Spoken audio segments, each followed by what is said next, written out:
पिलाना भी यज्ञ होता है। पंच महायज्ञों की बातें हमारे ऋषियों ने की है। जो अपने परिवार में पंच महायज्ञों को करता है उसका यह लोक भी सुधर जाता है और परलोक भी सुधर जाता है। ब्रह्मलोक में उठते थे, अरे जितना जरूरी हमको अग्निहोत्र यज्ञ करना है उतना ही जरूरी ब्रह्म यज्ञ करना होता है। जितना जरूरी ब्रह्म यज्ञ करना होता है उतना ही जरूरी पितृ यज्ञ करना होता है। अर्थात हम सुहा करते रहें और अपने माता पिता की आज्ञाओं का पालन ना करें, उनकी सेवा ना करें, फिर भी हम याजिक होने वाले बोलो नहीं है। जितना जरूरी हमको माता पिता की सेवा करना है उतना ही जरूरी अतिथियों की सेवा करना होता है। जितना जरूरी अतिथियों की सेवा करना होता है उतना ही जरूरी जो हम बलिवेश देवयज्ञ करना होता है। अपने कुछ भोजन का भाग पक्षी आदियों को भी देना चाहिए। तो यज्ञ की बहुत बड़ी एक महत्ता बताई है। आगे मैं बढ़ता हूँ। आगे कहा कि धन सफल कैसे होता है। दत्त भुक्तम धनम सफलम। महर्षि नारद कहते हैं कि हे राजन, यदि धन की सफलता है, धन की 3 गति होती है। याद रखना दुनिया के लोगों, धन की 3 गति होती है, दान भोग विनाश। यदि हमें परमात्मा ने धन दिया है तो हमें अच्छी जगह दान करना चाहिए, उसका उपभोग ठीक प्रकार से करना चाहिए। मैंने एक पत्रिका में पढ़ा कि कौन कहता है कि धर्म के माध्यम से व्यक्ति आगे बढ़ जाता है। ऐसा भी नहीं है, अधर्म के माध्यम से भी व्यक्ति आगे बढ़ जाता है। मैं चौंक उठा, अरे ये क्या लिखा। हाँ, उसमें बता दिया गया कि जो धर्म के माध्यम से धन कमाता है, अच्छी जगह दान नहीं करता है और उसका साम्राज्य भूमि पर भी हो सकता है, वो आकाश तक भी छा जा सकता है। लेकिन याद रखना, जो बेईमानी के माध्यम से, अधर्म के माध्यम से धन कमाता है, आकाश तक तो छा जाता है, लेकिन जब गिरता है तो दुर्योधन की तरह चकनाचूर हो जाता है, चकनाचूर हो जाता है।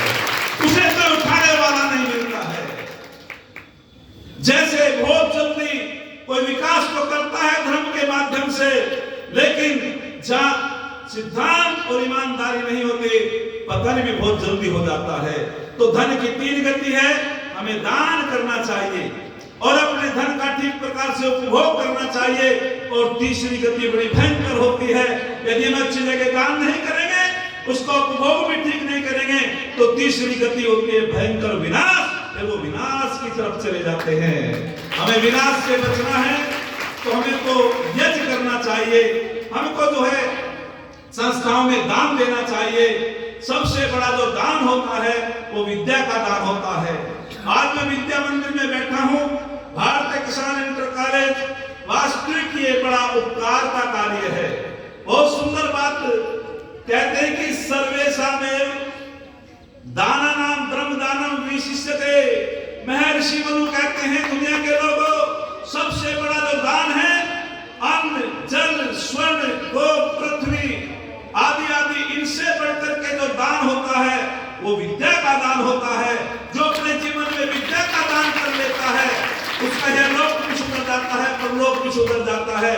जिस व्यक्ति के अंदर विद्या की रोशनी नहीं, उसके लिए बहुत शोक की बात होती है। जो पति पत्नी विवाह संस्कार के बाद जिनके कोई बच्चा उत्पन्न नहीं होता, उसके लिए भी शोक की बात होती है। और जहां प्रजा गरीबी की रेखा के नीचे अपना जीवन व्यतीत करती है, जिनको खाने पीने का कोई सामान नहीं मिलता, उस प्रजा के लिए भी शोक की बात है। और जिस राष्ट्र का कोई राजा नहीं होता, उसके लिए भी बहुत शोक की बात है। विद्या धनम सर्वप्रधानम, विद्या धन तो सबसे बड़ा दान होता है। जिसके जीवन में विद्या होती है, अविद्या नेत्री सर्वे कलेशा नाम। महर्षि वेदव्यास ने योग दर्शन का भाष्य करते हुए लिखा कि ये संसार के लोगों, सब कलेशों की जननी है तो अविद्या है। अविद्या कहते विपरीत ज्ञान को, जड़ को चेतन मानना, चेतन को जड़ मानना, न्याय को न्याय समझना, न्याय को न्याय समझना, सत्य को सत्य समझना, सत्य को सत्य समझना। जो विपरीत ज्ञान है उसका नाम अविद्या होती है। और संसार में सब कलेशों की जननी अविद्या होती है। यदि हमें वास्तविक रूप से अपना यह लोक भी सुधारना है, परलोक भी सुधारना है, सा विद्या या विमुक्त। ये विद्या किसे कहते हैं? जो मुक्ति दिला दे। स्वामी दयानंद से पूछा गया मुक्ति किसे कहते हैं? बोले छूटना। किससे छूटना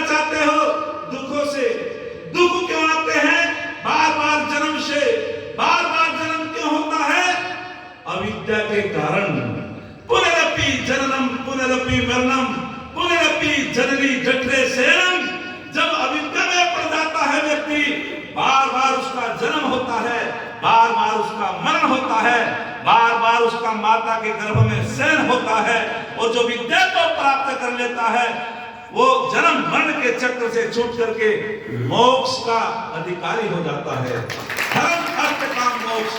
आगे बढ़ता हूं, आगे कहा कि दारा यानी कि पत्नी सफल किसकी होती है? तो ऋषिवर कहते हैं, देव ऋषि नारद कि वे कहते हैं रतई पुत्रा दारा सफला, अर्थात पत्नी सफल कैसे होती है? बड़े गजब का संवाद दिया। छोटी छोटी मेरी बहनें बैठी हैं, बेटियां बैठी हैं, और मैं निवेदन करना चाहता हूं आचार्यों से, जो आचार्य हैं, अध्यापिका हैं, किसका जीवन सफल होता है? तो वे कहते हैं कि पत्नी उसी की सफल होती है जिसके संस्कारवान संतान होती है। मैं आपसे पूछना चाहता हूं, अधिक संतान सुख देने वाली होती है, कम संतान सुख देने वाली होती है? सागर जी, अधिक संतान सुख देने वाली होती है या कम संतान सुख देने वाली होती है? जब मैंने पूछा, यमुनानगर में एक बाबा खड़े हो गए, उन्होंने की अधिक संतान सुख देने वाली होती है। मैंने कैसे बाबा जी? बोले यदि किसी के 10 पुत्र होंगे तो घर की 10 लाठी होगी, पड़ोसी भी डरेगा। मैंने कहा ठीक है, आपकी बात भी। उन्होंने कहा, एक ने कहा कम संतान सुख देने वाली होती है। मैंने कि कैसे? कि जो कम संतान होती है उसको ठीक प्रकार से पालन पोषण कर लेते हैं। मैंने कि याद रखना, ना अधिक संतान सुख देने वाली होती, ना कम संतान सुख देने वाली होती है। यदि अधिक संतान सुख देने वाली होती तो दुर्योधन तो भोग थे, यदि कम संतान सुख देने वाली होती कंस तो अकेला ही था। याद रखना संसार के लोगों, ना अधिक संतान सुख देने वाली होती, ना कम संतान सुख देने वाली होती, जो संस्कारवान संतान है वो सुख देने वाली होती है। चाहे किसी के 10 हो, चाहे किसी के कम हो, लेकिन जो संस्कारवान है वही संतान सुख देने वाली होती है। संस्कारो ही प्रांत राधान मुच्छते। अरे किसी ने कहा, माता जी में नीचे गिर गया। माने की बेटे कहां से नीचे गिर गया? कि मैं दीवार से नीचे गिर गया।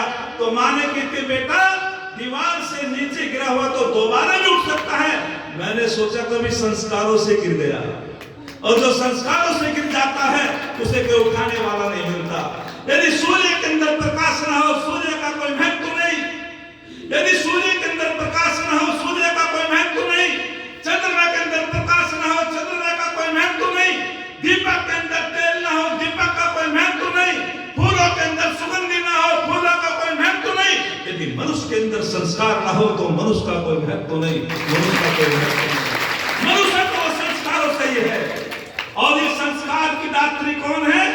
जैसे समुद्र जल का भंडार होता है, जैसे ऊर्जा का भंडार सूर्य होता है, ठीक उसी प्रकार से संस्कारों का भंडार माँ होती है। माता निर्माता होती, माँ निर्माणकारी होती है, संस्कारों की दात्री होती है माँ। वास्तविक रूप से जब माँ वेद में प्रार्थना करती है, मम पुत्रो शत्रुघ्नो दुहिता विराट है, तो तब देव ऋषि नारद ने कहा था सुप्रजा, अर्थात उसी की नारी का जीवन सफल होता है जो अच्छी प्रजा वाली होती है, और जो वेद में प्रार्थना करती है मम पुत्रो शत्रुघ्नो दुहिता विराट है। हे परमपिता परमात्मा, यदि मेरे पुत्र पैदा हो तो वीर हो। कैसा हो? जैसे 8 साल का बच्चा शेर सांपों के साथ खेलता है और कहता है शेर के बच्चों से कि तू अपना मुंह खोल, मैं तेरे दांतों को गिनूंगा। एक महात्मा जी ने उस बालक को देखा और बालक को देख करके आश्चर्यचकित हो गया। उसने कहा 8 साल का बालक शेर के बच्चों से खेलता है? बोले बेटा तेरा नाम क्या है? कि सर्वदमन। तेरी माँ का नाम क्या है? कि शकुंतला। तेरे पिता का नाम क्या है? कि मैं नहीं जानता। और वो दौड़ लगा करके आश्रम में अपनी माता शकुंतला के पास जाता है और जाकर के कहता है माता जी, एक महात्मा जी मेरा परिचय पूछ रहे हैं। और वे महात्मा जी भी पीछे पीछे चले जाते हैं। बोले धन्य है देवी, ऐसे पुत्र को तूने उत्पन्न किया है। धन्य है तेरा जीवन, वीर भोग क्या वसुंधरा।